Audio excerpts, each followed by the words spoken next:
到高雄这次呢，强风出现，凤山就发现了树枝被强风吹断的情况。当时就不偏不倚的击中骑机车路过的一对母女，造成9岁女童头部受伤，紧急送医治疗。受到杨柳台风影响，高雄一度雨势滂沱，凤山就传出母女被路树砸伤的意外。救护车抵达现场时，母女骑车被断掉的树干压住。一旁不少热心民众撑着雨伞，关心他们的伤势状况。这样子啥？就走无过啦。伊算徛头前过，墙尾还无诶。是打到他后面。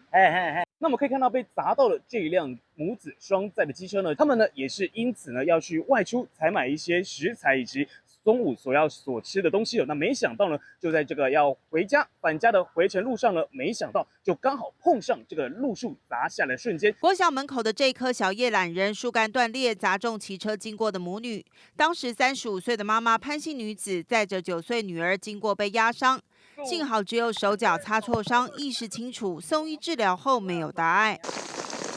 同样在中华3路也发生了树枝压伤骑士的意外，一名43岁中性女骑士经过时被倒塌的路树压伤，造成左手左脚轻微擦伤，她意识清楚，拒绝送医。那是旁边那个树叶把它掉下来了。市政环保局也紧急派员到现场清理，而在小港的山田路，则是有一名女子为了闪避工地被风吹落的铁皮，受到惊吓不小心跌倒受伤，导致膝盖淤青。